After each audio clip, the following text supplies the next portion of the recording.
is good, everybody? Welcome to the channel. Back at you with another video. In today's video, I'm going to be installing the AC belt on my car, because when I did the oil pump gear and the crank sprocket, the old belt had coolant all over it and it just didn't go back on right. So I'm going to be installing that today, and I'm also going to be putting a new Serpentine belt on because the old one also had coolant all over it. But for the start, can't even talk. To start that process, what you're going to want to do is take the intake off. After you take the intake off, it's super simple. Just unclip the mass airflow, and then 8mm. I have a K&N Blackhawk intake, so it's just an 8 here, 8mm and 8mm that you're going to loosen and just lift this part out. And you might have to move the expansion tank to get down here because there's not too much room, but I'm gonna get into that right now real quick.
Alright, so to get the old Serpentine belt off, if you can see where my finger is pointing, there's a 15mm bolt for a tensioner, and you just go counterclockwise till it loosens and take it off. And it's going to be kind of hard to show, but the AC belt goes at the back over there on the main harmonic balancer, and you just zip tie it. It's going to be hard to show, so let me see if I can just get it on there and then show you guys. Alright, I didn't really show the process of doing it, but I ended up taking the radiator fan out because it was too hard to get to the big bolt down here with the fan and the hoses in the way. And I tried taking this hose off first to make more room, and coolant leaked a little bit. I'm not too worried about it. I'll fill a little bit up. But I got it on. If you can see, let's see. I'm trying to get this light to work right. Let's see. So if you can see, it is on, and you see the two zip ties. Let's see. The two zip ties right there.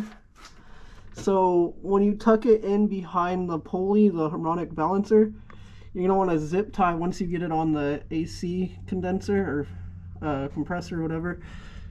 You're going to want to zip tie the top right here so it stays in place. And I used 2 zip ties. I moved it a little bit and then zip tied it again. That way it just, extra security. You only have to do 1. But I just wanted to be safe because I didn't want to go through the hassle again. And it worked, so the zip ties will end up at the bottom like that once you get it on. And it's a pain in the butt to get on, but definitely worth it. I've been driving around with no AC for like 2-3 weeks right now, and it freaking sucks, dude, because it's starting to get hot out. Like, it's like 90 degrees right now. If you can't see, I'm like super sweating right now. And I'm gonna take a little break, and then I'll come back out and just cut the zip ties off. I'm gonna clean up the little coolant I spilled. Man, this car just has coolant everywhere, and can't get away from coolant spills.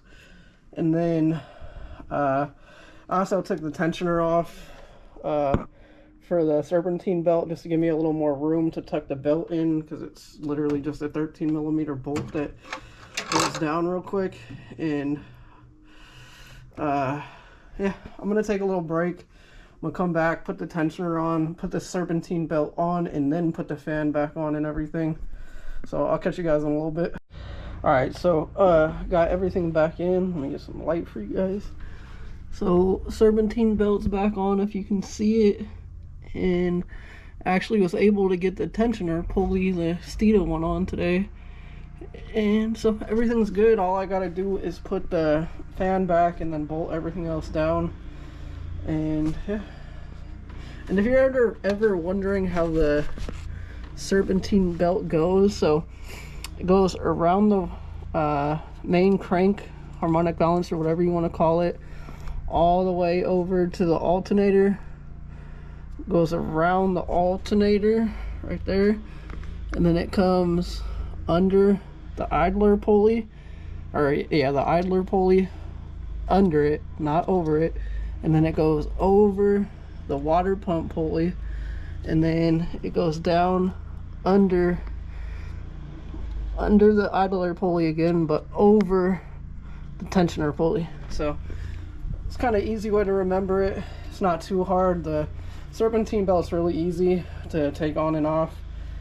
The pain in the ass is the AC belt. Thankfully I got it on. It's perfect. I'm gonna love having AC again, especially at work on these hot ass days.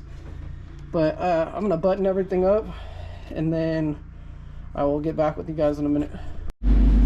Alright everybody, everything's pretty much done. I have air conditioner again, thank God, because next week's gonna be like 80s, 90s, and taking lunch at work without air conditioning has been brutal these last couple weeks at work. But now I got air again, it works, it's cold, I'm happy, everything's good. I spilled some coolant, so if you can see, I was burping the system again, but everything's good. It's